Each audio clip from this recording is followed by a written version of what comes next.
we're introducing Chromecast Ultra, our most premium TV streaming device to date. Chromecast Ultra brings everything you already love about Chromecast, plus even crisper picture and better performance. You will now be able to cast your favorite content in up to 4K Ultra HD resolution with HDR and Dolby Vision support. I'm just going to say, this might be the coolest runs Linux of the day, right there. Oh. Right, don't you think? That's pretty neat. That is pretty neat. This is Linux Unplugged, episode 165 for October 4th, 2016.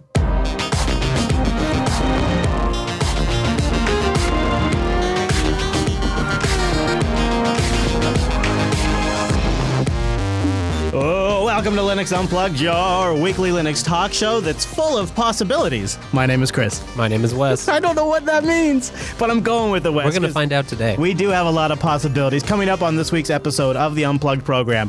Major updates from our favorite open source projects, at least some of them. We'll give you a rundown of the news and updates that I think you're going to care about, including some really cool tools and something that I've been geeking out about since Wes linked it to me. You know it. Then we'll tell you a little bit more about our trip to the OpenDaylight Summit. I'm going to try to also pick Wimpy's brain about his usage of OpenMediaVault as kind of a follow-up to an episode we did a little bit ago. And then we have a couple of interviews from the OpenDaylight Summit. And this time, I thought since we talked about this in the past, we tried to wrap our head around how a major company like Ericsson's using it to roll out 5G networking. We'll talk about... How many G's is that? 5! And we'll tell you what 5G networking is and why software-defined networking and open source standards are important. Yeah, don't run away. Don't run away. I hope it may be applicable to your life. And then we'll have an interview with Heather and Chris. Heather's from the Linux Foundation, and Chris is from Ericsson. I think he sits on the OpenDaylight project board. And they talk about why the Linux Foundation cares about this and a really cool continuous testing environment they set up. Remember that? Oh, yeah. That was cool. Yeah. And it's geeky, it's nerdy, and it's so neat. So we'll be talking about that on today's episode of the Unplugged program. But before we go any further, we must bring in that Mumble Room. Time-appropriate greetings, Mumble Room. Hello. Hello. I secretly use Arch Linux. Hello, guys. It's good to have you here. Now, I don't know how many of you were able to make it last week because I couldn't hear you. Oh, I love you, Noah. But I did want to give a shout out to Noah for episode 164 of the Unplugged program, Dial Up Linux. Thanks, Brown Bear. Yeah, that was great because we were down at OpenDaylight, and just as we were sort of wrapping up, I tuned into the very end of the show. Yeah, me too. And I think he was in full swing by then. Now, a lot of you have written it and said you loved it. Some of you have written it and said that, oh my God, my head hurts. Don't ever change my Unplugged show again. Which I thought was kind of funny because it's sort of a no format show to begin with. I mean, we kind of have a formula we follow a bit, but that's just out of habit. Closest to the actual, I mean. Yeah, but I thought that was pretty neat. I don't know, anybody in the Mumble Room, did anybody have any like director's hats where they were wearing their hat, they're like, gosh, from a director's perspective, from a production perspective, or even from a listener's perspective? You have any feedback that from the dial-in episode, the call-in edition of the Unplugged show? And keeping in mind that I think Noah would very much like to spin this off into its own show one day. So this could eventually become its own separate additional Linux program. So if you have any thoughts on that too, I'd like to hear it. I open it up to you, Mumble Room. There was only a few issues. Like the main thing is that the Mumble group couldn't say anything.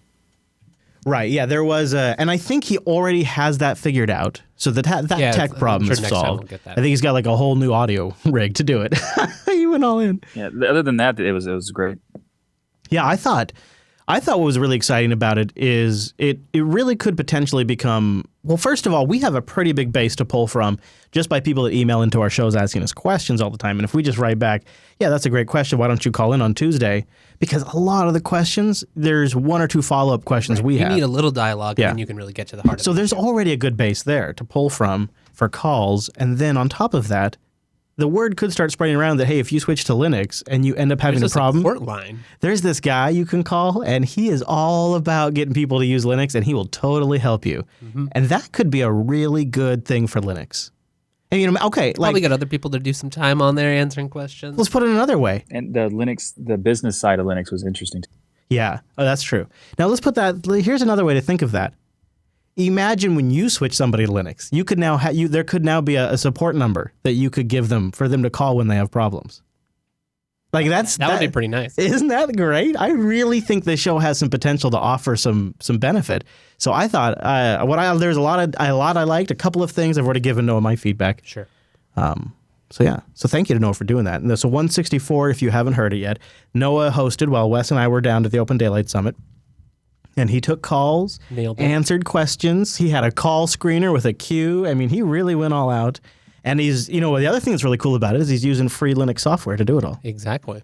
Now, unless anybody else, I don't want to cut anybody out. Any other thoughts in the Mumble room before we go? Yeah. Okay. I just want to reiterate what Michael said.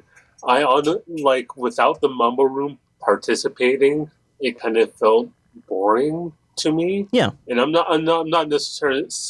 I'm not saying the show is bad. I think if the Mumble room was participating and helping Noah out, or they had some insight on it, it would have been a lot better of a show. If it was its own show, I could see people tuning into it for sure. Yeah, I mean, just for having the backup support, I think it's a good idea to have the Mumble room and there. extra color.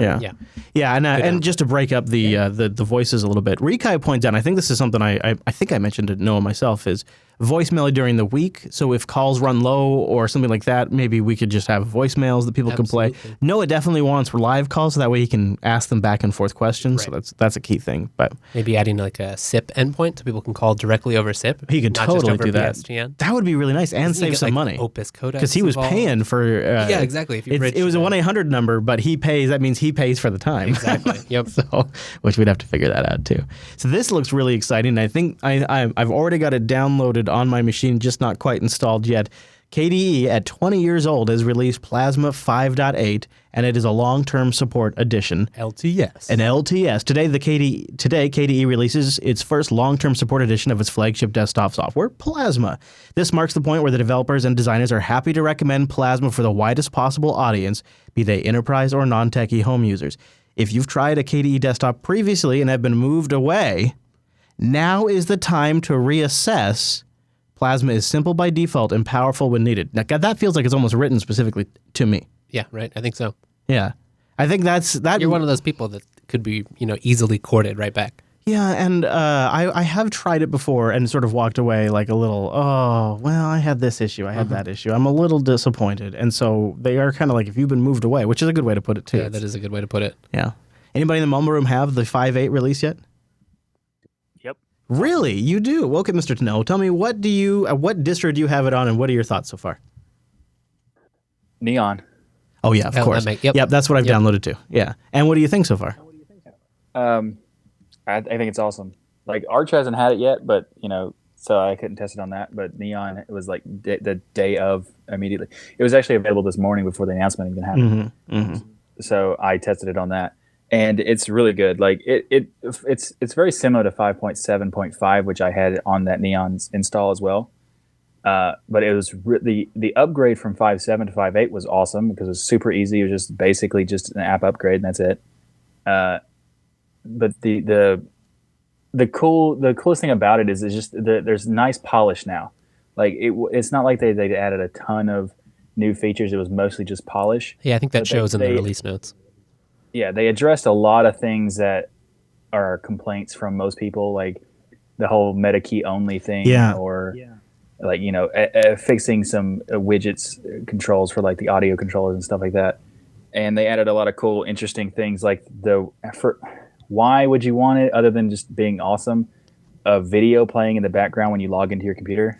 But that is kind of one of those cool polish, awesome. Show off the Linux desktop, which we need sometimes. It's totally cool, and I did use it, and it is fun. It's not necessary, but it's really cool that you could change it in that extreme. Yeah, that's fair. Yeah, I agree. I had some idea of what the headline features would be because I recorded the voiceover for their video weeks ago. And so I kind of had an idea of what they were focusing on, and it was a good list of stuff. And I think it kind of does echo something they've been saying for a while. We will tell you definitively, like they've been saying this now for a little while. We will tell you definitively when it's ready, when it's time, for the average folk. Should I play the video? Sure. Even though it's myself, which is kind of weird. I'd say do it. Yeah, the EQing is done. They've done is a little differently, so it doesn't quite sound. I don't know if it even quite sounds like me. You can be the judge.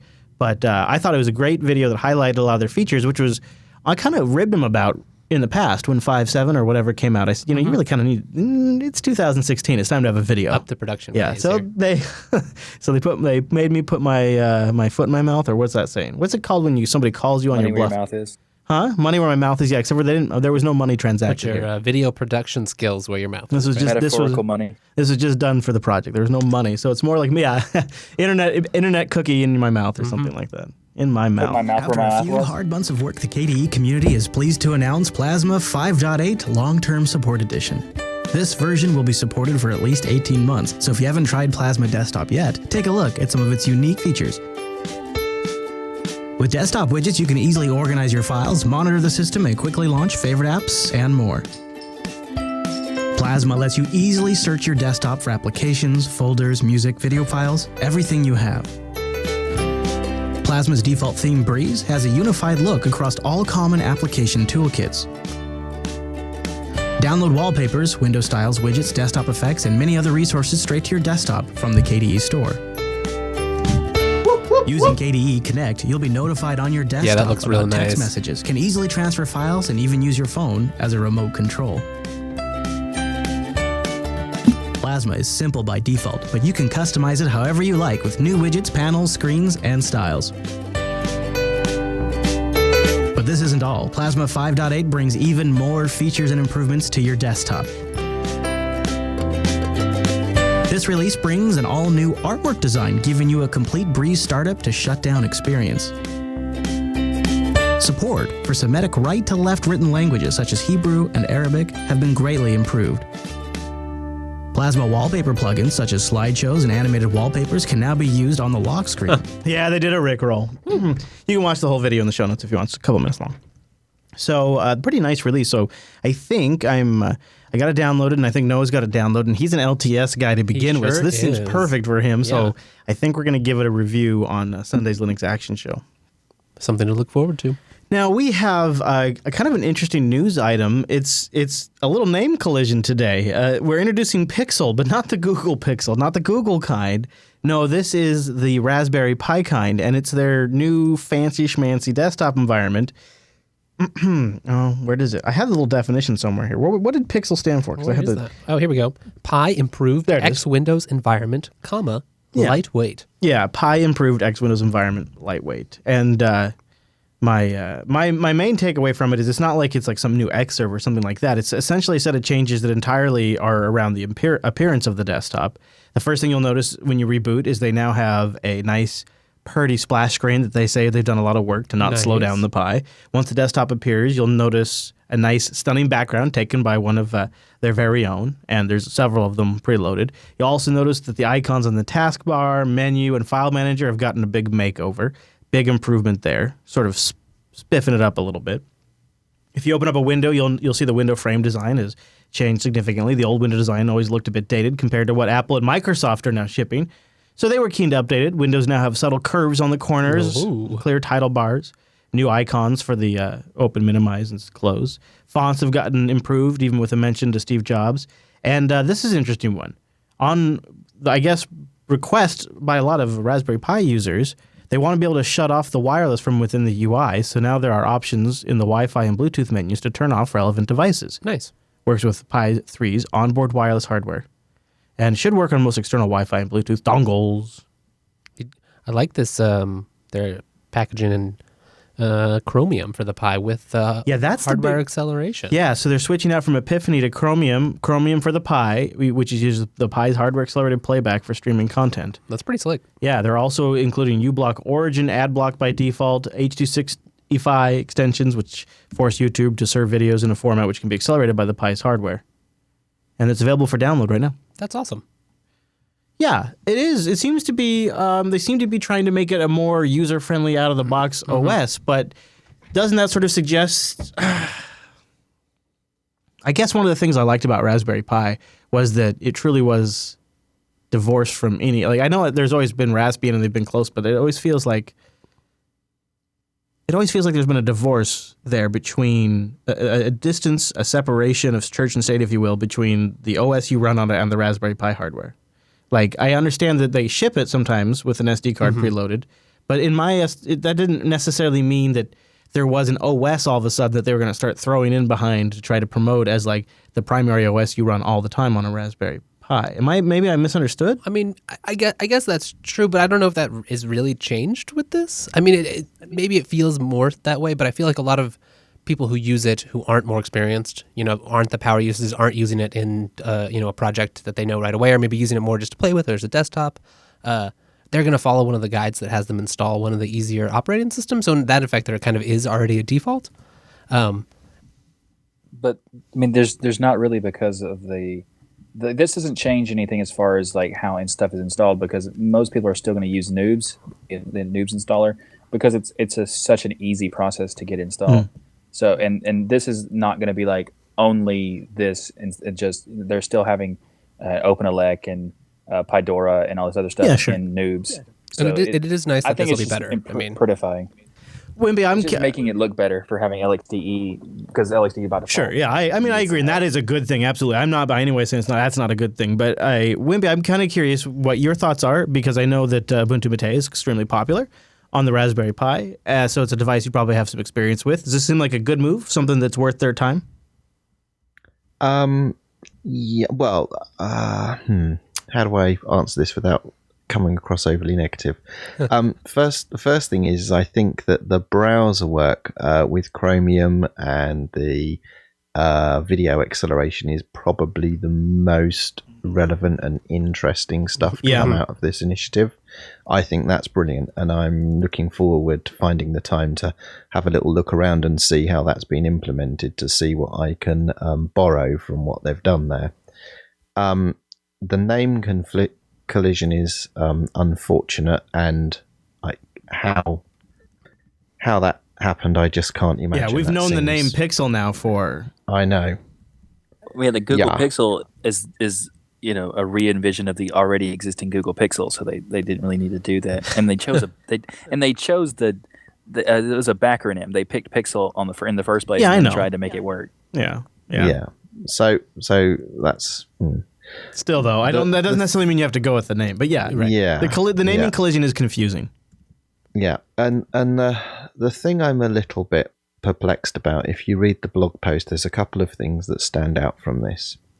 And that's that the guy that's done this, and he's clearly put a lot of work into it, he acknowledges that when he started on this, he had little to no experience with Linux and X and X desktops and all the rest of it.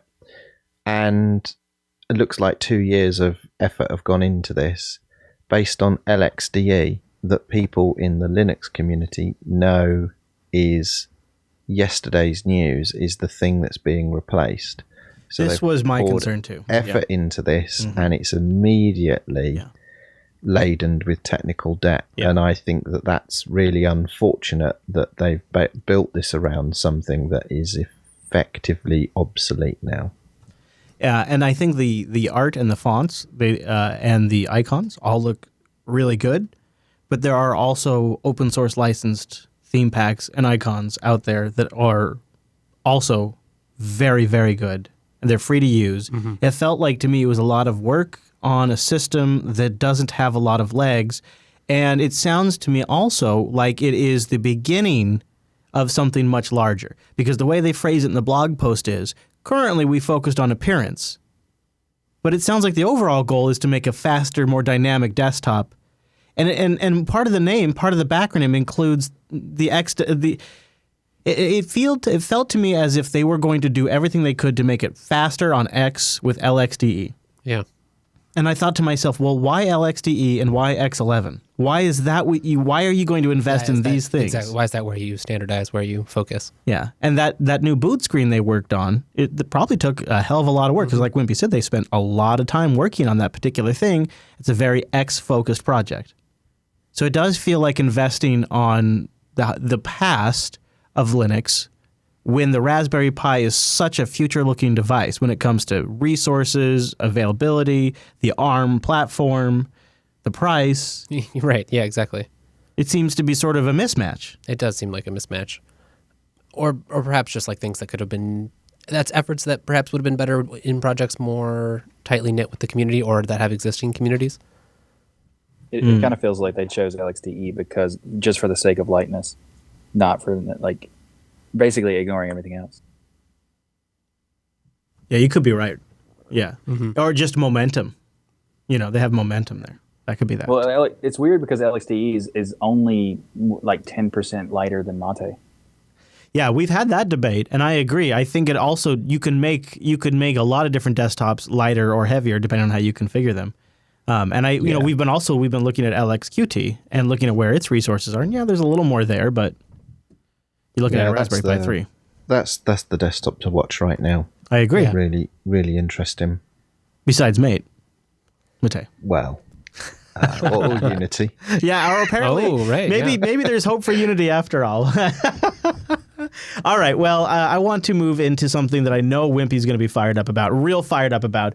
So before we get there, before we go too much further, we've got a big show coming up, and I want to thank DigitalOcean for making it possible. I want to thank all of you who use our promo code DO Unplugged. It's one word, lowercase. You apply it to your account, you get a $10 credit. That's a vote to keep us on the air.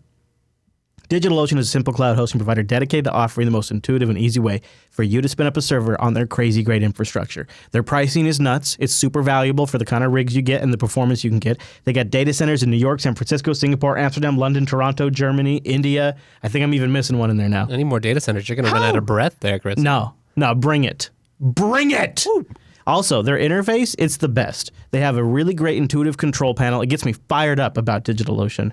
Go over there and try it. And then one of the nice things is they have a really beautiful, well-documented, elegant. Listen, what else can I throw in there? Come on, give me another word, Wes. Elegant. Simple. Well-designed. Oh, yeah, there you go. I need another buzz term. Blue. Blue, sure. No, that's not Cloudy. good. Oh, cloudy. Yeah, cloudy. Manageable, scalable. Oh, I'm on fire, Wes. I've got it. I'm back in the flow. Enterprise friendly. Yeah, ready, secure, implementable, auditable. Oh, measurable. I got it all, Wes. But really, the DigitalOcean API, what's great about it is it's well documented, and there's a ton of code already written you can take advantage of. In fact, when you look over there at their community projects page, one that might jump out at you if you are a Unity user is the DigitalOcean indicator. This indicator allows you to monitor and manage your droplets directly from your panel, fool. You can quickly see which droplets are active. You can reboot, power on, power down your droplets. You can copy your droplets IP like a boost for easy access. And of course, there's all kinds of other great code already written. You can just take advantage of it. Use our promo code DOUnplug, get a $10 credit. Go spin up a $5 rig, guys. $5 rig over at DigitalOcean.com. Use the promo code DOUnplugged. And a big thank you to DigitalOcean for sponsoring the Linux Unplugged program. Woo woo. Yeah. All right, Wimpy, don't lie. You're totally stoked about Jashaka? Jashaka. Who now? Now, this is a VR world creator that allows... Move on. All right, and it's GPL. Moving on. So this is actually a story that's worth talking about. Unsafe at any clock speed. The Linux kernel security needs a rethinking. This is ours reporting for the Linux Kernel Security Summit. And here is how they start it up. This is how they spin it up. The Linux kernel today faces an unprecedented safety crisis, much like when Ralph Nader famously told the American public that their cars were unsafe at any speed back in 1965. Numerous security developers told the 2016 Linux Security Summit in Toronto that the operating system needs a total rethink to keep it fit for its purpose, aka not fit for the gerb. Strong words. Cars were designed to run, but not to fail. This is Keys Cook. He's the head of the Linux Kernel Self-Protection Project at Googs. And he's an employee that's working at Googs on the future of Internet Things security, whatever that means. And he said at the summit that while it's very comfortable while you're driving to go down the road, as soon as you crashed, everybody died in these old cars. That's not acceptable anymore, he added.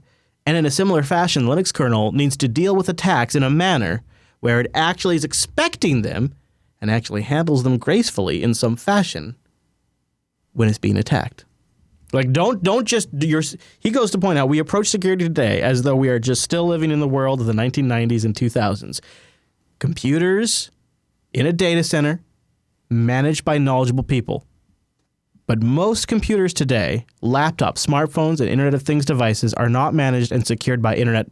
Boy, that last by category, IT professionals, especially, right? Yeah, and he points out that the kernel has to be designed in a way that it assumes it's going to be attacked, and then he kind of rubs it in with some stats and details. And ours sort of does a beautiful job of summarizing this. If you guys want to check out the link in the show notes, the clear consensus at the Linux Security Summit was that the squashing of bugs is a losing strategy.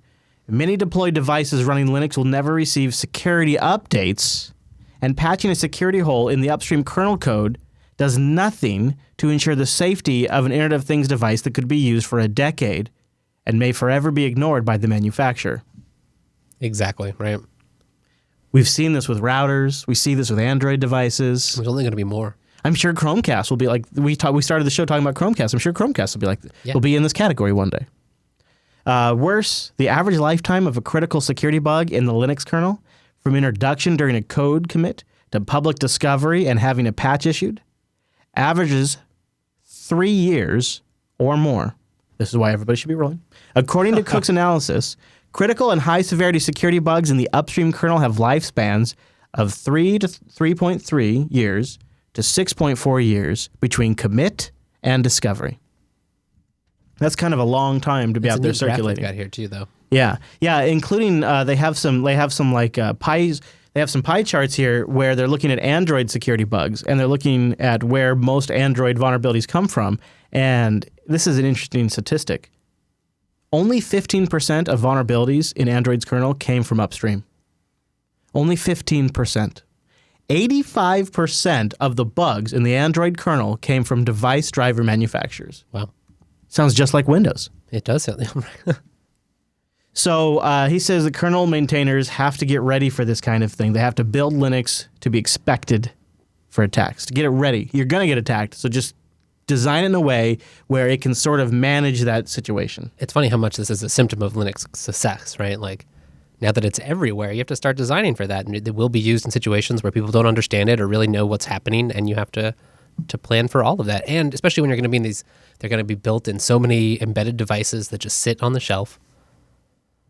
I think the line in there that sort of hit me the best is that bug fixing is just not enough. Mm-hmm. And because of enterprises where they have slow patch cycles and device manufacturers who don't properly update, we have Linux out there in these devices where there's this really long tail of production because they just work. They just frickin' work forever. Yeah, you don't need a super RAM upgrade or whatever in your tiny... And so that just means it's hanging out there with its fly down for years.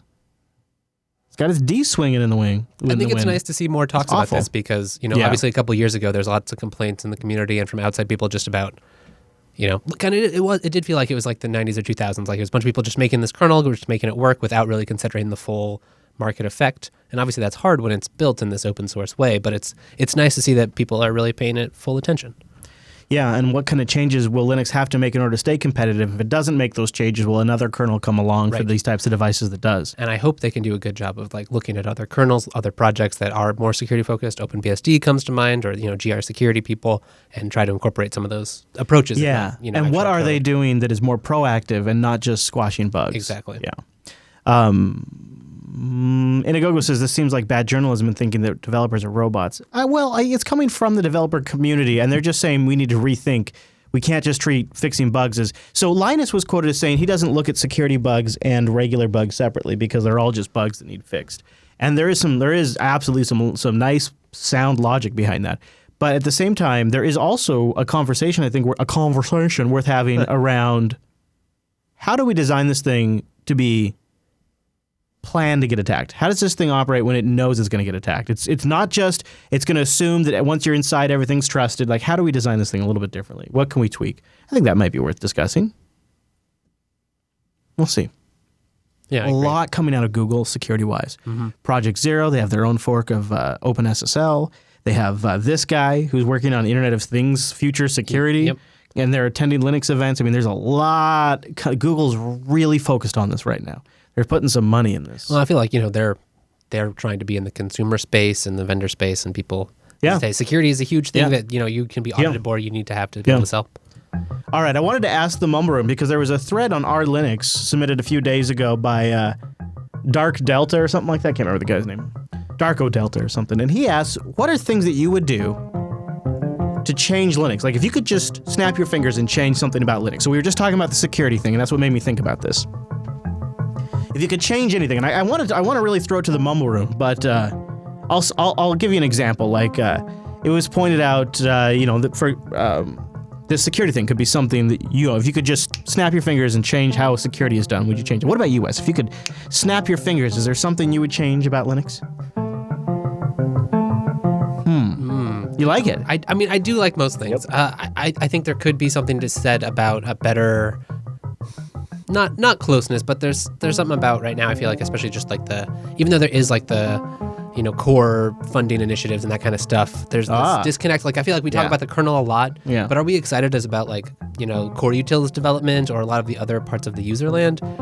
And the BSDs kind of have that a little more rolled in. It's cohesive. Yeah. And I wouldn't say that change that because I think in some ways it's really cool, right? We have different C libraries. Over the long I think it's haul, great. Good, but But okay, I follow. I wonder if there could be a better ecosystem. All right, let's pull the crank and ask the Mumble Room.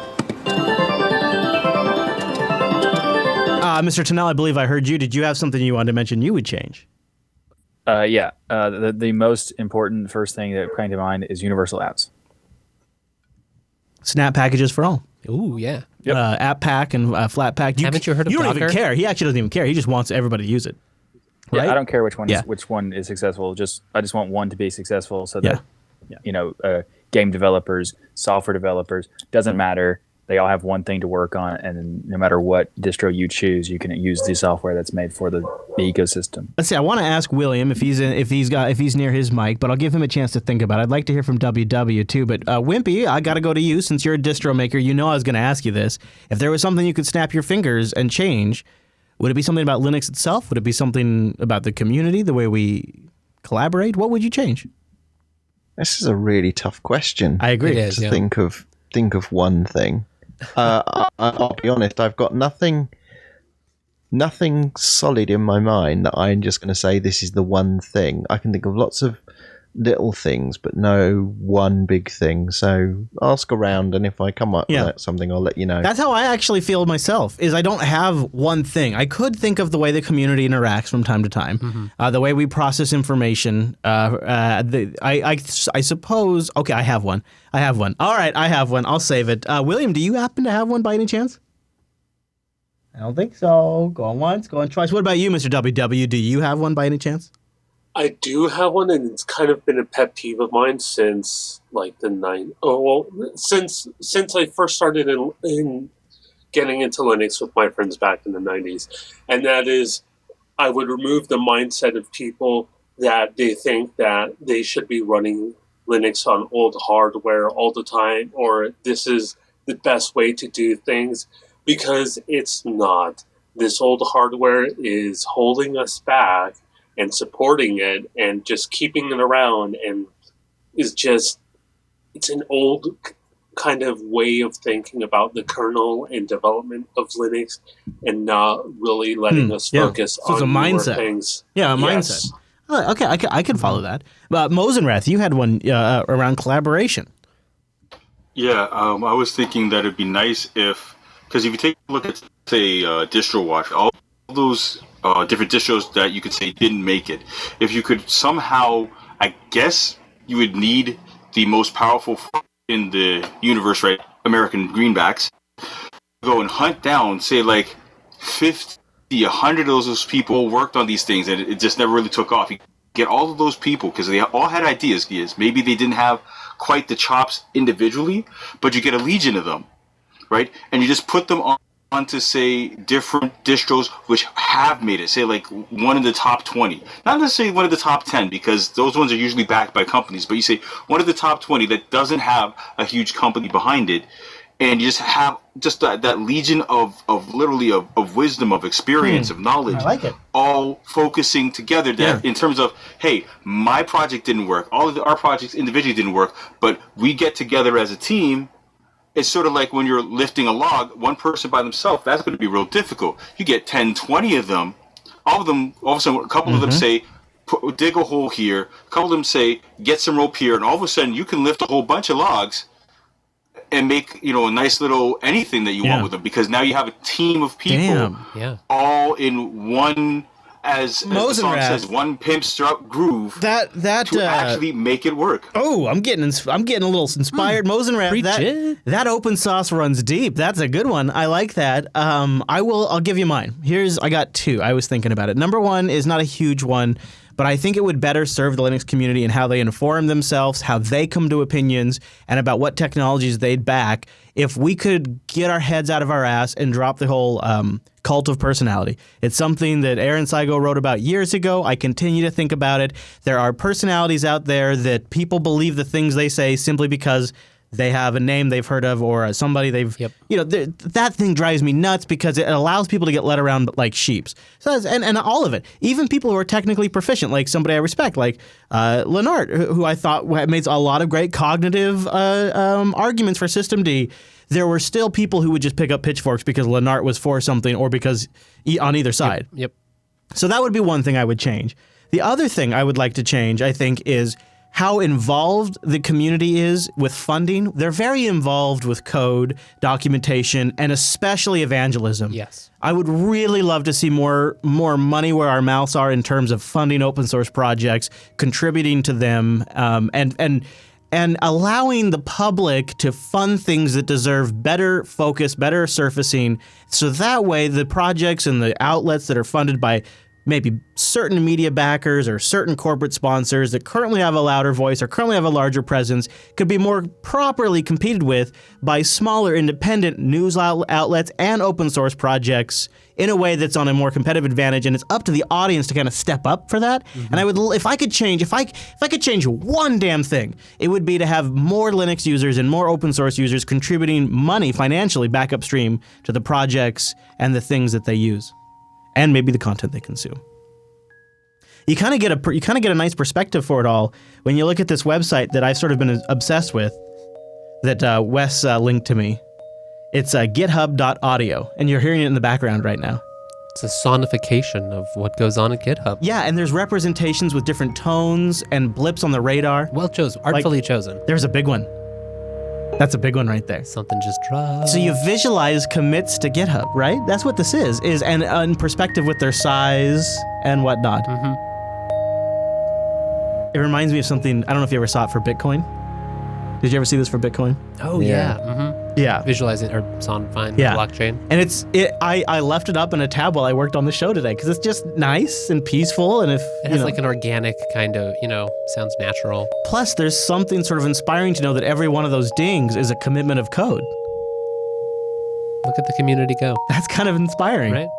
When you're working and you keep hearing people that are committing something to projects all over the world. Open source projects.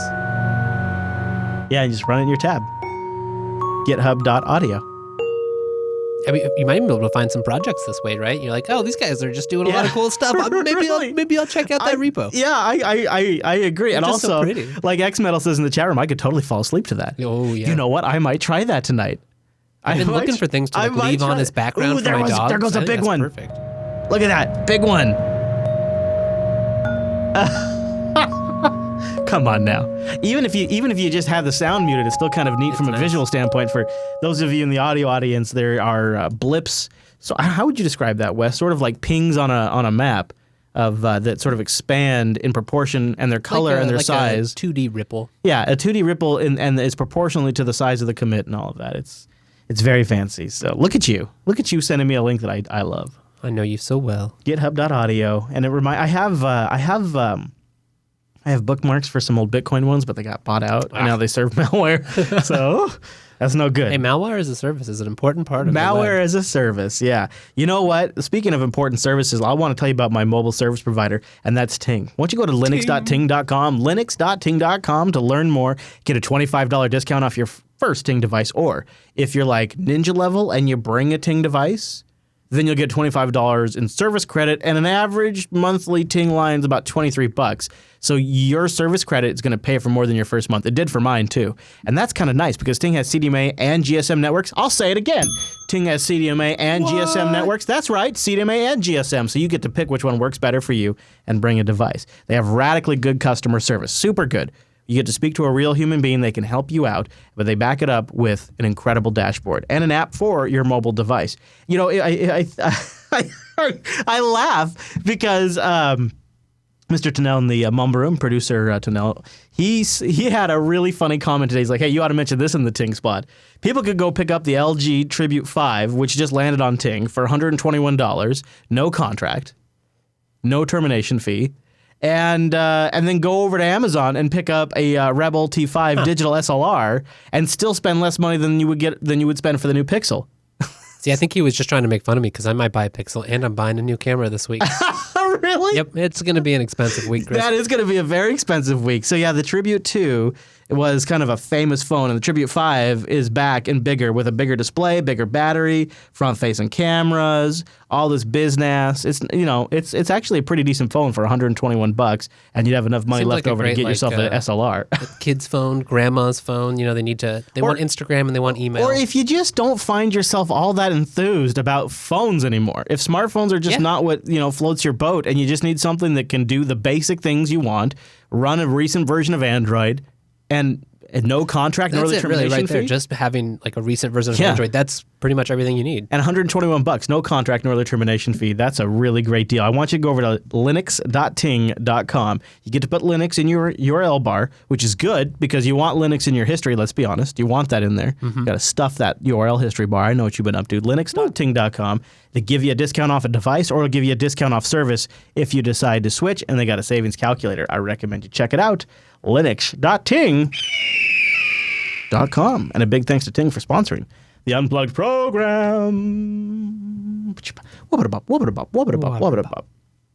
So I thought before we got into talking about the OpenDaylight Summit and our interviews, rolling our interviews that we had with some of the folks at OpenDaylight Summit, we should give one more crack at explaining what the F software-defined networking is. JB does SDN. Yeah, and why it matters. And it is hard to describe because it is literally a nascent industry that is in flux, and a lot of people that are involved with it barely understand it.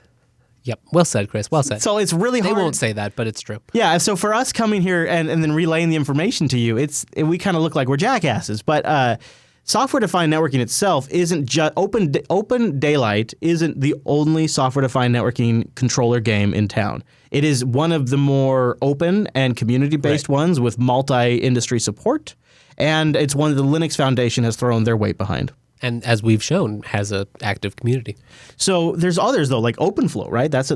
Would that be considered? OpenFlow is that's what is controlled by OpenDaylight. Okay, so this is like the controller level stuff. Yes, but there are several other, like Big Switch has one. There's a few other proprietary implementations of OpenFlow controllers or things that interact with OpenFlow hardware. And so OpenFlow is able to be a controller that plugs in with OpenDaylight because it follows a series of standards set forth by OpenDaylight and software-defined networking. Like it speaks these languages, correct? Exactly. Yeah. So OpenFlow is as a protocol. Then it separates the control plane from the data plane, so that you can have this centralized, standardized. OpenDaylight provides this as the OpenFlow controller, which then sends configuration to all of the OpenFlow devices that actually end up switching your packets, and then that programs the ASICs and other forwarding paths on the hardware to then implement your VPNs, implement your Layer 2 switches, implement your routers. Yep. Your routes, your VLANs, all that stuff. So we, to try to better understand what the F all of this means, we decided we would take a very precious Tuesday, which is, Wes has this time carved out from his day job. We have this time set aside with the Mumble Room to do this show. It's not just a thing we're flipping about. Like if we're going to go somewhere during Linux Unplugged, it really kind of needs to be worth it. Yeah. And so we decided to go down to Bellevue and check it out. And it was the whole event itself it felt like it was really something set up for professionals that are in this industry that want to get information. Hey, this is what I'm working on. This is what we're working on. It was also people that were giving talks that were sort of highlighting the fact that we were two separate open source projects kind of working on the same thing, and now we've come together as one open source project. that was kind of neat to see. I think that was a pretty neat theme, and it was interesting to see just how it kind of, it took the Linux community kind of a while to get to this like different corporations working together setup, and that's where OpenDaylight is right now, where they're, I think it's like different interest groups all seeing like we have this shared interest that we can all work on together. Now, just from like our experience standpoint, I have not stopped thinking about that burger I ate. I'm like still thinking about that burger I got. Right? So I got it was an homage to Dick's, which Dick's is a burger restaurant here in Seattle that is sort of famous. Yeah, I think so. And I think most people, when they come to Seattle, they like to go to Dick's and get themselves a ridiculous Dick's burger. They're super greasy burgers, and so this place made an homage to Dick's, and I decided I got to give it a try. And it was really, really good. But the bacon salt was impressive, but damn if Wes's burger, and I have a picture of this in the show notes. If you're listening, you've got to see this thing. This thing is nearly as tall as this thing stands taller than your cell phone. So imagine a burger that is literally taller than your cell phone. It's probably taller than a can of Coke, right? It's taller than a can of Coke. It's taller than your cell phone. I think so. It is a legit. Do you remember what was on this thing? Like there's egg and ham. There was ham, egg, a burger, hash browns. I think a hollandaise sauce was involved. Is that coleslaw? What's over here on the side? That's a good question. I'm not sure. Is pulled pork? I can't tell because it's. And then there's a sauce. It's literally sitting in a pool of its own sauce. Yeah, sauce, egg. There's a big bowl of tater tots in the background there, slightly out of focus. Yeah, it was really a wonderful meal. Perfectly out of focus, you might note. Oh, yes. You might note. Depth of field, lovely. Yeah. Depth of field without two cameras. Somehow I managed to pull it off. How did you do that? Yeah, so we had, I think it was neat to go down there. It was neat to talk to people, and we had a great chance to do some interviews. And, it was fun to kind of just be outsiders trying to understand this whole community. There was definitely moments where it's like, boy, some of this is going way over our head. And it was kind of hard to follow. But there were other moments where like, these are just struggles that all open source projects have. Or these are common problems with organizing people. And how do you build this kind of community, this movement? Yeah. Yeah, so that kind of stuff was clear and was easy to sort of identify with and see. So I had a good time going down there. I really enjoyed the trip. I enjoyed the opportunity to learn more. And so I wanted to kind of relay to some of you our experience, and I tried to do that in the Linux Action Show last week. And then I wanted to follow up in this episode with a couple of more interviews to kind of help you better understand of how large enterprises are using this and how open source projects are using this. So let's start on the business side of things. Let's start with the enterprise side of things, because this will be the most high level interview that we have, the real big picture perspective. And what's great about it is this is Balaji, and he starts out by explaining what 5G is, what's 5G networking, and why software-defined networking is important in a 5G network. So not only do you get to learn about 5G networking, but you get to learn how this all comes together to support 5G networks. So that'll be Balaji, and then we'll have one more after this.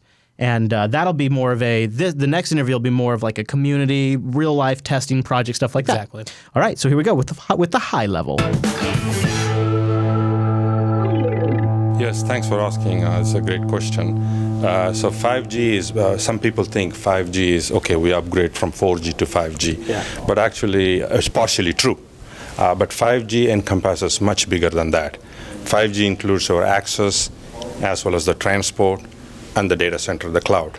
So pulling all together, more of a holistic view. And then on top of that, also in 5G, the logical slicing of the network, it was already there in IP world, what we call virtual private network. Mm-hmm. In 5G, what we call network slicing, it's on a whole new level. So you'll slice the entire network slice on an existing network, logically separated, secured, isolated, to deliver, for example, to an automobile industry or to a healthcare industry. But it's all connected over the 5G network. Exactly. It's all part of the 5G network. And also, we also on the top, how do you do the lifecycle management of the whole network slice? So you have the management layer, which is key, should be agile as well. That management layer consists of management, orchestration, and analytics. So analytics will use it to close the loop. If there is a problem in the network, you can dynamically close the loop. Now you may ask me, what's the role of SDN? Yeah, I was curious. Well, software-defined network goes across the board. Mm-hmm. So you can have an SDN for transport. So basically the 5G requires to deliver services faster time to market, and also from design of your service. If a customer asks, if a vertical industry like automobile industry come to an operator, hey, I need a service, network slicing, I need a service. So we could actually design the service, create the service from the entire, the process, business process, service fulfillment, all the way to delivering services. All these things should happen in few days. Right. Can't wait for a few months, right? Yeah. That's what the agility we're looking at. So with like SDN, you kind of have the ability to reprogram on the fly. Yes. SDN is a cornerstone. It really is a catalyst, I call catalyst, to enable that 5G transformation. Sure. And, for network slicing. For example, SDN applies in many areas. For example, to set up end-to-end service, connectivity service. For in transport network, you need to have a SDN-enabled transport network. So I can dynamically set up the connectivity. Also, you need to, in 5G slicing, you need to have this mobile core, which is virtualized. So you need to connect all the VNFs. The VNF could be virtual machines or could be containers. Sure. So you need to make intra-data center connectivity. Right. SDN plays a role on that. Yeah. So orchestration, what the orchestration will do is it will connect all the dots. Sure. So it's actually make it manageable. Exactly, manageable. Right. The full life cycle management. Huge. Yeah. So since you did a great point talking about manageable, because any service is cradle to grave, right? The service. So the dynamic nature of service is very critical.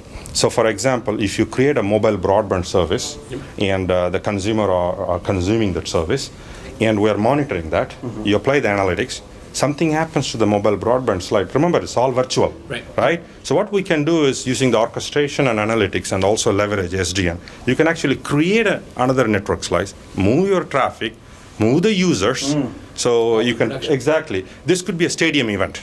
Imagine if there is a stadium and they want new, the network and services, right? Even events like this. Events like this, you want to build the whole thing that'll cost time and money, right? Absolutely. This one is pretty easy. Maybe in 30 minutes you can create a mobile core using orchestration and SDN. So.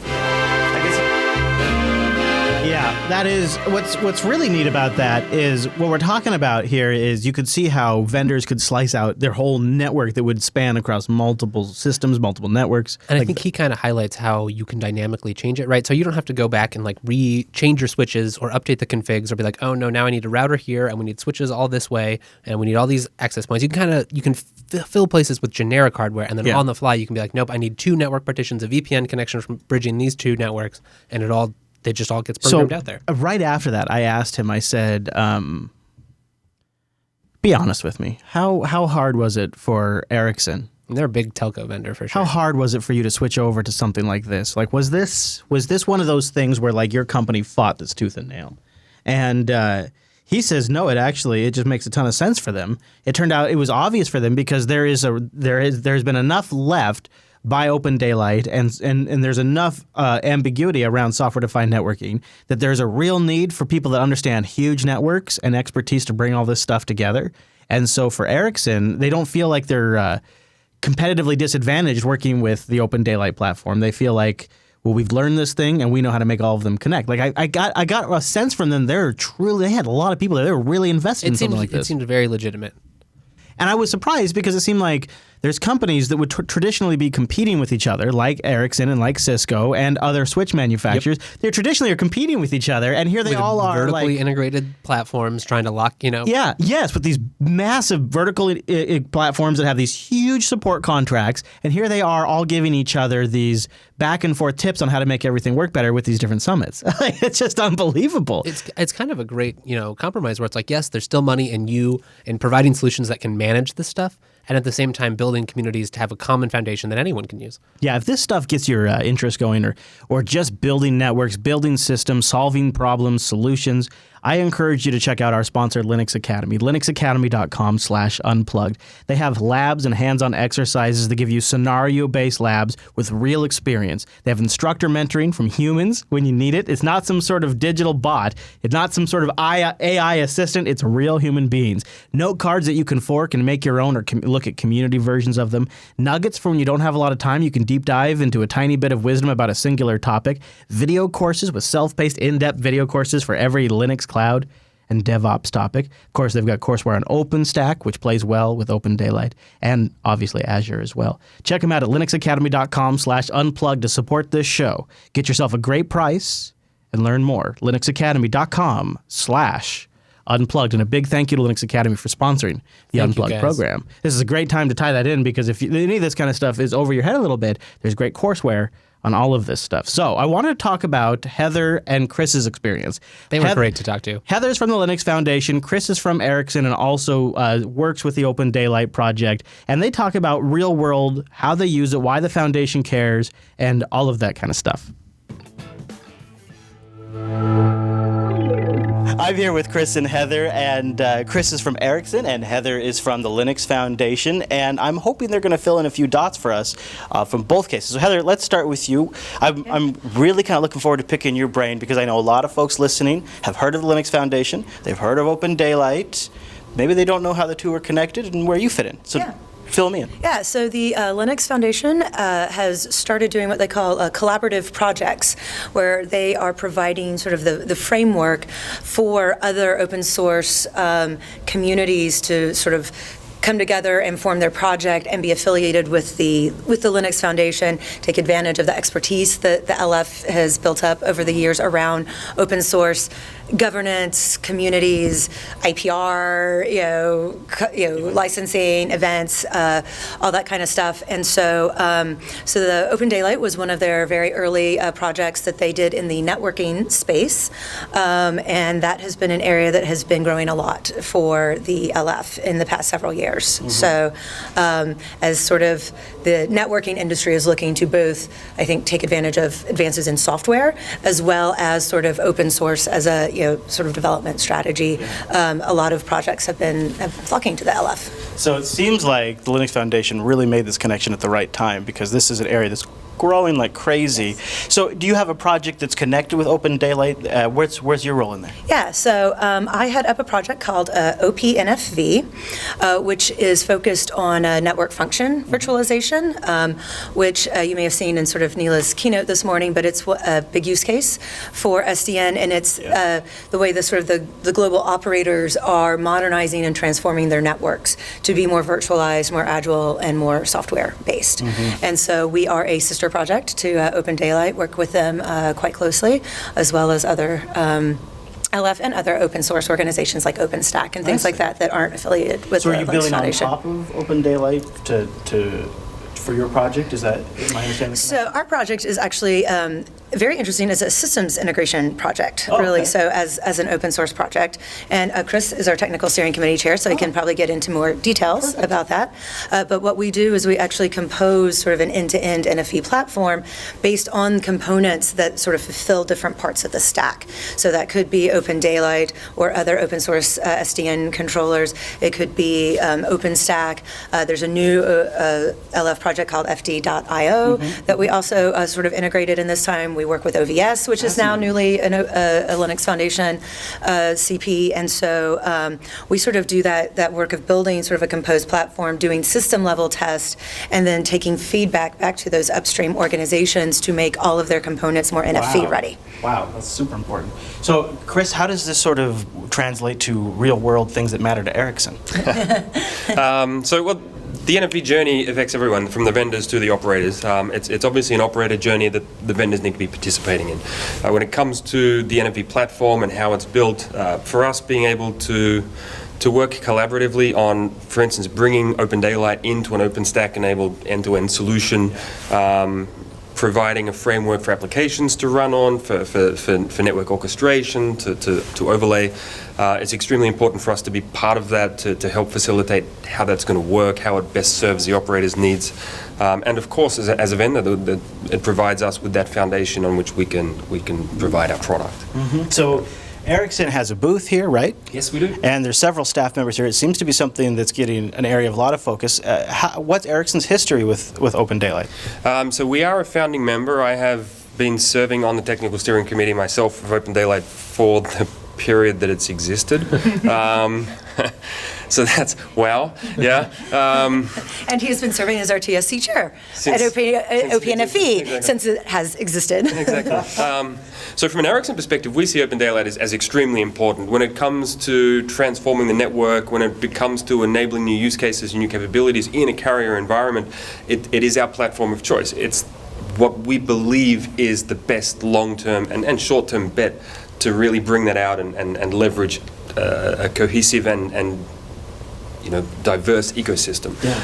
It fits into OpenMediaVault projects. It fits into the whole ecosystem and provides not just a vertical piece. A lot of components and a lot of CPs will solve a specific problem and do it very well. OpenDaylight's a platform that provides you with the freedom to iterate and to sort of throw something on the side that can then interwork with what's sort of there, provides a place to innovate within the context of a broader network. So for us, it's extremely important that OpenDaylight is healthy, that it feeds the whole ecosystem, and that enables us, our competitors, and our customers to really just innovate and create that new network. So what drew you to get involved personally with the project so long ago? So I was actually doing network management back in the day when OpenDaylight started, and what we were finding in network management is that we were trying to propose new capabilities that we saw were really needed, and something like OpenDaylight comes along and it's like, we're going to build these capabilities, and it's like, okay, this is where we need to be. And it was really clear, and OpenDaylight brings the ability to modernize existing networks and adopt new technologies at the same time. So it's not just here's a new technology or here's an old NMS or something. It finds that difficult place in between that allows you to move forwards. So what's next in your eye for OpenDaylight? More of the same. Well, no, more. Just more option, more involvement. More. More is more. More is more in this case. More momentum, all that stuff. So OpenDaylight grows, release over release over release. Every release I've been participating in, the things are more stable, the community's bigger, there's more commercial engagement. So from that perspective, this is what I think is next for OpenDaylight as well. What we see coming in the industry that can take advantage of that momentum is the ability for OpenDaylight to work very smoothly with OpenStack, to extend OpenStack capabilities, bring in carrier and access technologies into that environment, and also work with how containers are going to integrate into that environment as well. Can you elaborate on that a bit? No. I wouldn't want to either.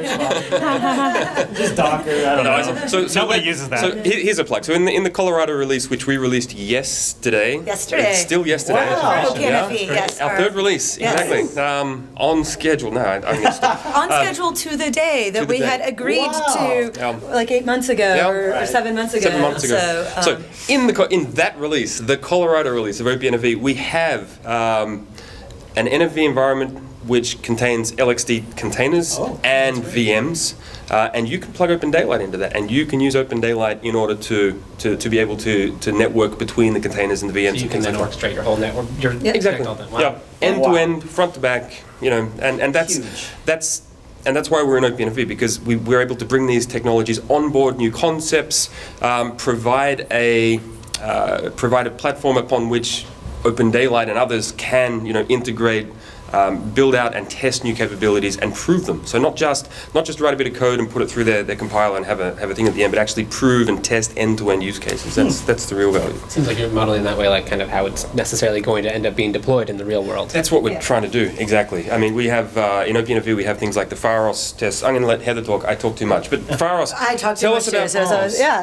So Pharos is our federated community test lab project, where both end users and vendors are bringing test labs in different environments, so different hardware from different vendors and hardware across different architectures, and it's tied into our CI/CD pipeline so that we actually are deploying sort of various flavors of an NFV platform into multiple environments on multiple hardware, and we do that many times heading into a release. So not only do we feel fairly comfortable we've gotten, say, OpenStack and ODL working with each other, we know that OpenStack and ODL are working with each other on, sort of the OEMs that folks like Ericsson or Huawei or Cisco are using, or Intel White Box, or this time we added in ARM architectures, or Dell or HPE. So we're really sort of, and it's and tied in and automated, so we actually are sort of both scaling our ability to do testing, but then also sort of doing a lot of the vendor interoperability testing, sort of just as part of our development process. Wow. So if I'm listening, I want to learn more about OPNFV, where would I go? wiki.opnfv.org. Easy peasy.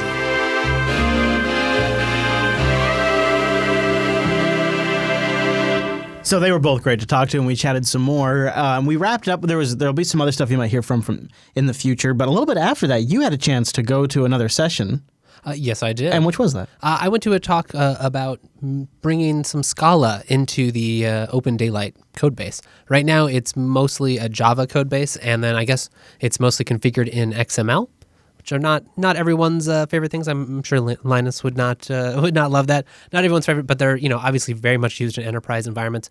And the talk was kind of interesting. There's not a large deployment of Scala right now, but I know some companies involved in OpenDaylight are kind of playing with it. It brings a more elegant approach. It's kind of a merged language that has both object-oriented and functional design patterns included in it. So it can be scale a little bit nicer. They showed some really interesting examples showing here's all this Java boilerplate.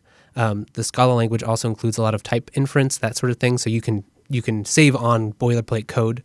Nice. As well as, at least for the current version of Scala, the XML parsing. XML is pretty much integrated into the language, so it kind of makes it very elegant to work with the configurations when it's already valid Scala code. Yeah, not to mention if you've already got a lot of time spent with Scala, it's really nice that then you can move that time, that investment, and that knowledge over. And then at the same time, the Scala code base can or at least somewhat easily reference Java code bases, Java libraries. Oh, Same thing. okay. So saves a lot of time. Yeah.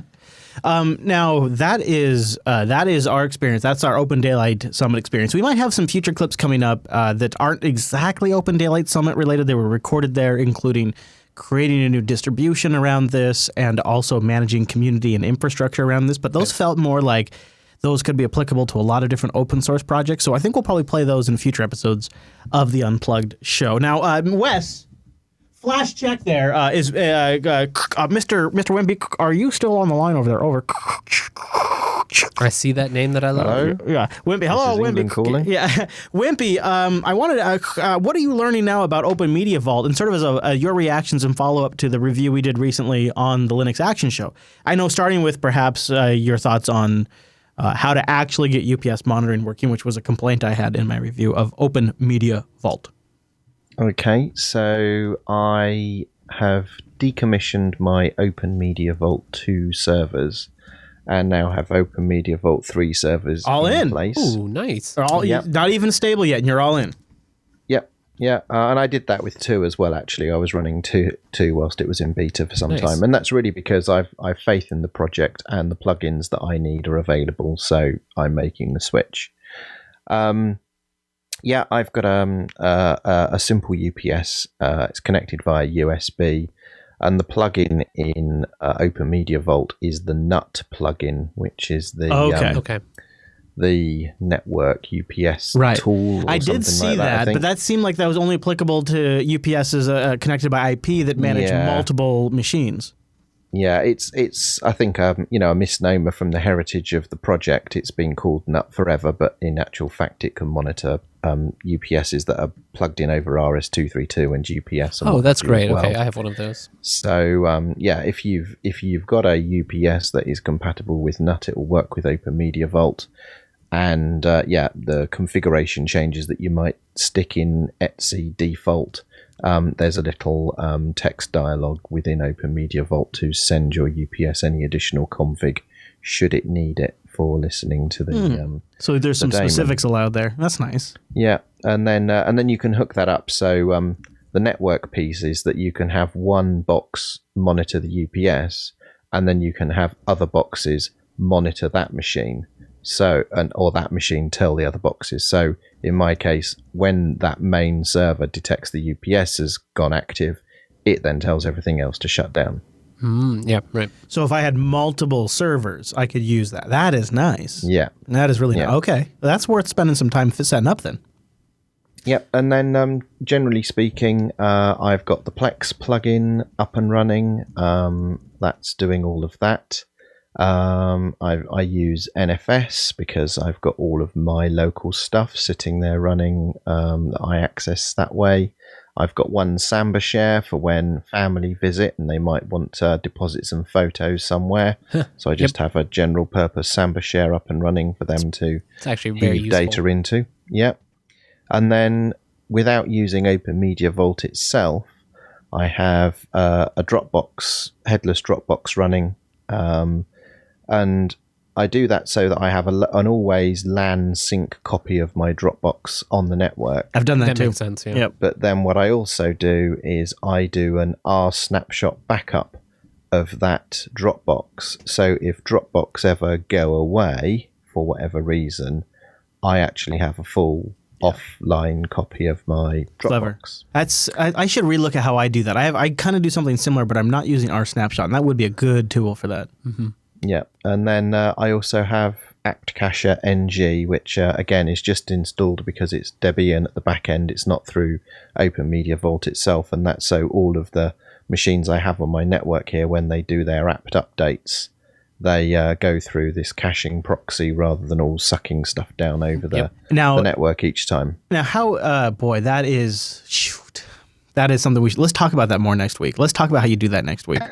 Because I think that's like DigitalOcean level local like speeds there. I gotta talk about that. Yeah, and when you're connected to the internet with a radio connection, you want that kind of stuff. Suddenly these optimizations become important. I wasn't sure if the review was fair or not. I had a really hard time afterwards. Like, I wasn't clear because I think it's a really good project, and I think it is much more competitive than people give it credit for, or really like the name recognition. It doesn't get the name recognition it deserves. It's bulletproof. I mean, your criticism was you had a specific use case, which was connecting a server to another server over NFS, or potentially a couple of backend. Yeah, and I'd suggest that maybe iSCSI is the better tool. I think you're right. If iSCSI is supported by these, storage appliances, that would probably be a better tool, and that would work. Yep. And then it would show up in all of the applications as volume. Yeah. That would be nice. I think I think what I walked away with was a sort of relief. I know that sounds weird, but I have been feeling anxious that Linux didn't have a FreeNAS competitor. That's very well said. We don't have a great solid pfSense, at least in my estimation so far. Yeah. We don't have a great I'd agree with that. Yeah, a solid pfSense competitor, and I thought the same was true with FreeNAS. And then I looked at OpenMediaVault and I realized it's a pretty damn good product, and in some ways it's like kind of the way it is right now kind of echoes how it is the Linux version of the way FreeNAS is more compared to FreeBSD. Yeah. And those things I like. Mm-hmm. I like those things about it. I like that it's based on Debian. I like Greyhole. I like the idea of managing my storage with Greyhole. That solved a problem for me that I had that I couldn't quite figure out how I was going to solve. And so it's a pretty competitive product, and it has a great heritage, and it's based on a solid Debian base. And I wasn't sure how the review came off. But then we got the emails. The emails started coming in, and I got a few emails where people said, "Hey, after your review, I decided to give it a try. I'm switching over. I decided to give it a shot." And that feels good because I didn't want to discourage people from trying it. Yeah, no, yeah. Because I'm actually going to put it in deployment at Angela's house, and if you think about it, that's sort of the most trusting scenario because you do not want to have to go deal with that. Exactly. I want to set it up. I want to give her a UI for it to work, and I want it to be bulletproof. Yep. And I want to learn from that over time. And, I'm going to manage it, but I want it to be really self-reliant. Yeah, exactly. And so that's where we're going to go next. I was surprised to see that one of my coworkers had like a really? OpenMediaVault with ZFS set up. I was like, oh, yeah? And, he's fairly technical, but doesn't have a huge Linux history. So I was like, well, that obviously works pretty well for you if you can get that going. He's had it for a number of years. Yeah.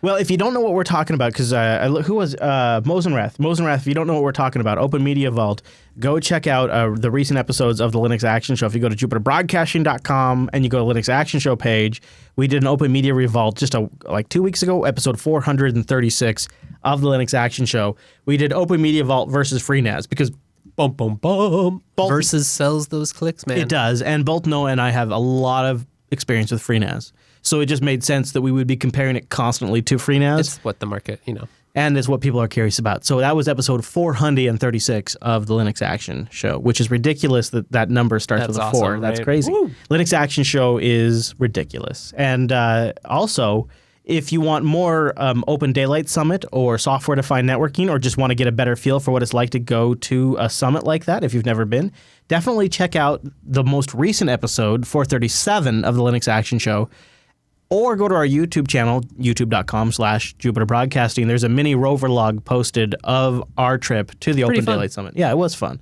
And we did a little video at that place that had the best burgers ever. Okay, now, you can stop me at any point if a lie is coming out of my mouth. Okay, I will. I absolutely will. At the lunchbox, while we were sitting there, an intelligent, well-spoken, attractive, well-dressed young lady came up and started a conversation with us. And why did she do that, Wes? That would be my Linux Action Show T-shirt. Is that it was legitimately for the first time ever? I couldn't believe it. That was great. And we didn't have it on camera, but we actually got approached because we were wearing a Linux shirt by a girl, and she was there, a lady, a woman. I believe with Intel. Yeah, I think she was there as she was there, but she loved Linux, and she came up and was like, hey, I saw you had a Linux shirt on. I just want to talk. Where can I find out more information? So if she happens to be watching this episode of Linux Action Show, I don't remember your name, so be sure to tweet me at ChrisLAS. Yeah, please. We'd love to have you as part of the community, part of the Mumble Room. You should join our Mumble Room. We're over at jblive.tv, and here's the nice thing: the Mumble Room is open to anybody, so you could join us. And I have been hoping to get a female voice on this show for a long time. We get them from time to time when we invite them directly. But I know our community has... Yeah, it would be wonderful to have more. I have a feeling that you just, don't worry. It is a totally low-pressure environment. You come hang out with us. We just check your microphone. Go to jupiterbroadcasting.com/calendar. We make sure your microphone works, and then you can join us in our Mumble Room and take part of our virtual lug. You can get it all converted to the calendar page. You can also leave us your feedback at jupiterbroadcasting.com/calendar or linuxactionshow.reddit.com. Check out this Sunday's Linux Action Show. Do it. We're going to have our review of Plasma 5.8, the long-term support edition. We'll tell you how that goes. I'm excited already. Also, I'm sure in future episodes of the Unplugged program, we'll have a little more interviews from the floor of Open Daylight Summit. So look forward to that too. More community stuff, technical stuff, good stuff. Thanks for being here, and we'll see you right back here next Tuesday.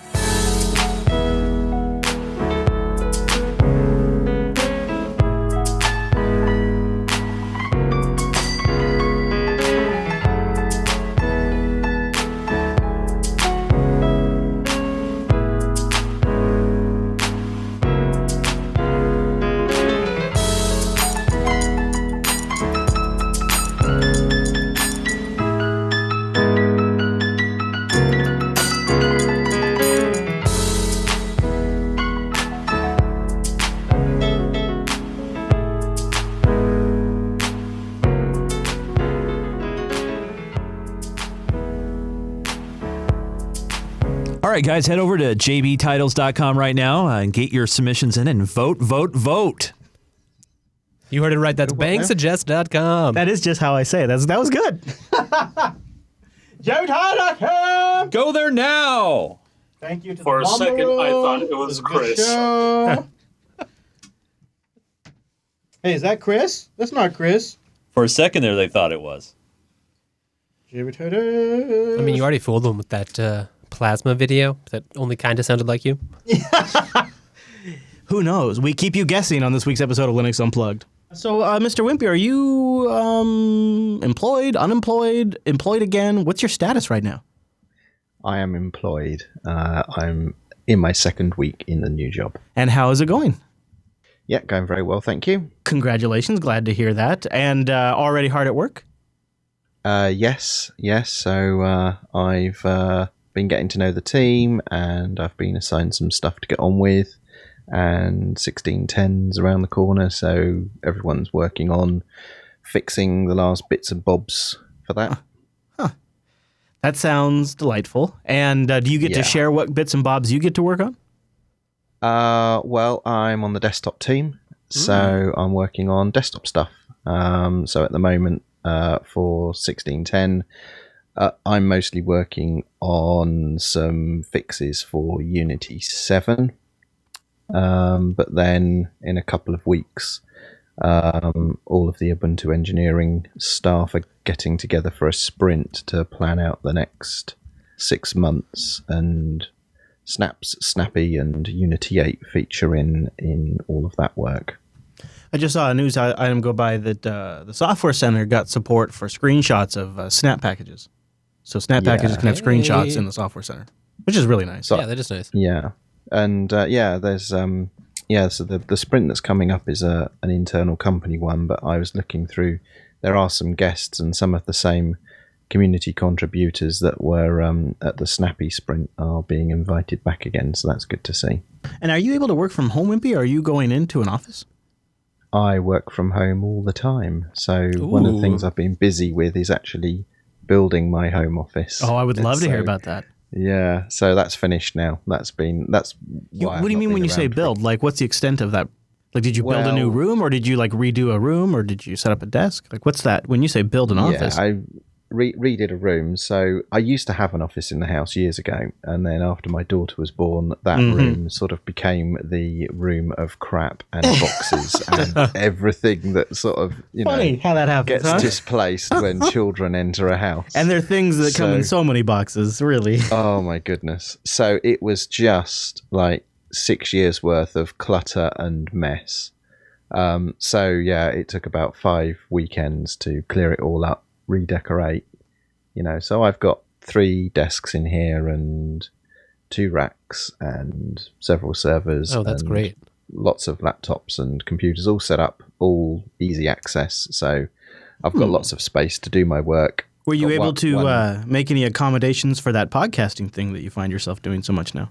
Yep, yeah. Nice. So the desk How I'm sat convenient. at here has got a Rode arm on it with the mic on it, so that can swivel away out of the way when I'm not using it, and the mixer's on the desk here. So yeah, it's all nice. Nicely arranged. It's very comfortable. It's nice when you get a chance to redo all that, when you've sort of things have transitioned and you do new things and you kind of have new things that you need to accommodate. It's it's a great time to be able to redo the home office.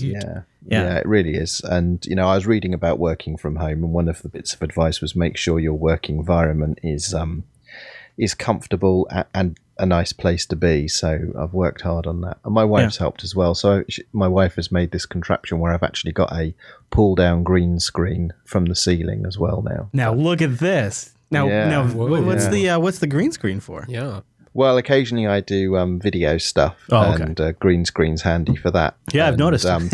Also, my wife is a little bit privacy conscious, so putting the green screen up means that you can't see anything on her side of the office. That's nice. So, that is nice. So yeah. So she's put this green screen, so I can pull the green screen down from the ceiling and tuck it away again when I don't need it. So that's quite cool. Nice. That's I was thinking about doing something kind of like that in a workspace that I'm thinking about using. So was that actually like a kit you bought, or how did you get a tuck away green screen? Yeah. My wife made it.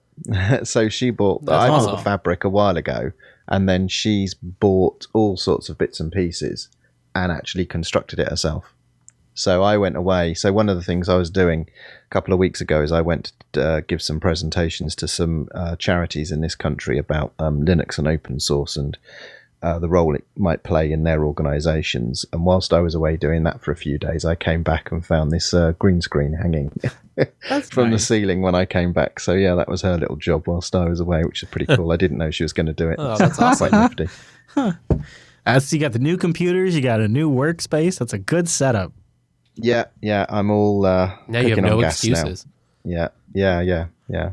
Well, that sounds really cool. I would love to. Do they have guests over there? Of course, you don't. Have you gone to their officials? Like, so how did that work? Like, when your first couple of days in orientation, did you travel? You traveled to an office, you spent time there, and then once your actual day-to-day work started, you went back to your home and started working? No, it was all done remote. So I have been to the. It was. Yeah, so I have been to the office once before. But that was, as a community contributor, right? You might remember I took part in the user testing studies for Unity 8 a while back. So that's the only time I've been to the main office. But no, the various departments liaise with you remotely, and leading up to it, you do things like sorting out your payroll and all of that with the HR departments. Right. And then on day one, you get all of your accounts allocated, and you, through Launchpad, you log in, and then you're able to access an area where you can access all of your credentials. And then the first day is basically setting up all of your access to everything. Yeah. And then as you access things, you then find out it's a bit like a an adventure game. You know, as you set up an account and access something, you then find, there's all of these extra things you need to do. So the first few days is sort of, you know, chasing around and getting yourself set up on all the systems and learn where everything is. Mm-hmm. But yeah, that all happens remotely. That's slick. Wow, impressive. Yeah, it is actually. It's fairly impressive. I guess that is they've probably worked in a mode where so many of their workers are remote for so long that that's how, exactly what you do. And you think, you know, it's kind of funny because that's got to be becoming more and more common, because even kind of common for us. We work with probably more people remotely than we do. Mm-hmm. So yeah, I guess it's just kind of becoming the way more modern business is happening. You should get like a 4K video wall, and it's like everyone's in the same room. I just settle for Mumble. I'll settle for Mumble. Yeah, I have put a TV up on one of the back walls in the office with a Roku attached to it to have bits and bobs playing in the background whilst I'm working. You know, stay up to speed on the news and things, and listen to podcasts. Yeah, I have gotten a lot of distance out of a Roku and now the Android TV to the point where it's sort of changed the way I do my own content, because it is the YouTube algorithm is, once you start feeding it properly, is actually pretty good in a weird it manages every day now to expose something that I find interesting to watch on YouTube, and now it's all just sort of integrated into my television. So I listen to a lot more YouTube shows than I used to, and then I have ways from Pocket Cast directly on my TV to Chromecasting it or whatever method you want to get the audio to move around, so I can listen to podcasts on my TV too, and then continue to play them on my phone later. It is getting to the point now where when I first started doing podcasts, the only people that were listening were people that were downloading the files and then syncing them to a device of some type that was capable of doing playback of some kind. Player. Yeah. And maybe through like a tape adapter in the car or something. Like, it's legitimately like there wasn't Bluetooth in the cars. There weren't smartphone apps. There weren't internet connected TV set-top boxes. And now like you can get the JB Roku app or the JB Kodi add-on, which Rob Loach is working on right now. You can get, and then you can just watch all our stuff. Like it's on this. Here's an icon for Jupiter Broadcasting. Here's an icon for CBS News. It's like we're all like on the same playing field. You just have to know about it. So we're not on the same. Discovery is still a challenge, but the availability from where it was 8, 9, 10 years ago. Oh my God. Yeah. So I love the Roku. I love the Android TV. Not huge on the Fire, but yeah. Yeah, I've kicked my Amazon Fire TV into touch now. It lasted about a year before the Roku, the new Roku, just surpassed it in terms of media playback. Yeah. The gaming aspect of the Fire TV was fun, but it wasn't enough to keep it in the room. That is a surprising. That is when I'm coming. So I have the Shield TV at the RV, and the kids are driving more gaming. Oh, really? And it wasn't really something. So that when you buy an Android Shield TV thing, whatever it's called, NVIDIA Android Shield TV, whatever, it comes, if you get the cheap one, the one that I paid full price for, it comes with a game controller and not a remote. And I thought, and it's a decent like Xbox 360 knockoff game controller. Okay, yep. And I thought, that's weird. And then if you get like the Pro version, it comes with a remote and a controller. Huh.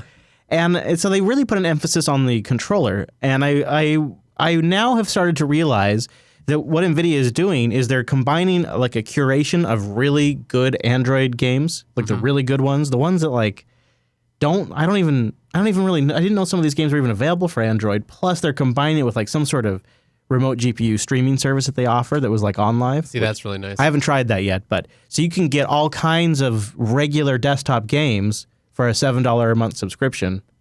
And the kids, that sounds great. It's for them. It's fantastic. And so we're getting price. There's probably a lot of games for them to try. And so like right now on the Shield TV we have like a Mickey Mouse game and a DuckTales game and Rayman Runs games. You know, just really basic games, but for young kids they can now get to play. Their experience of gaming so far has been on an iPad. or an Android tablet. Like it's a very vertical, personal gaming experience. It's not a collaborative gaming experience. It's not the whole family sitting on the couch, all trying to figure it out. And that's what's been really interesting is now all of a sudden we've just sort of stumbled into this because the Shield TV has all this gaming capability. And we started, a while ago on the Roku with some of the simple games like Angry Birds and stuff like that. And that's kind of where I had a sense that they would be into it. But I don't have the funds to buy a gaming console. Yeah. But the Shield TV has some legitimate graphics. Multi-purpose. Trine 2, which I realize is not the newest game, but oh my God, does Trine 2 look at 1080p on your television? I've had older laptops that struggle with that. We just sit there with our mouse gaping. It's so gorgeous. It's just really, really, really beautiful, and it's 60 frames a second, smooth, really nice. Mm-hmm. And that has been a surprise, is because now it's Dad, can we not what do we want to watch, but what can we play? And what's been interesting is how adorable they all are working together trying to solve the problem. Which is really cute. Yeah, wow. It is. Like, that's the nice thing about having on a TV that a console kind of brings into a family that having a computer or a tablet doesn't really. And just sort of fumbled into it a little bit. Yeah, wow.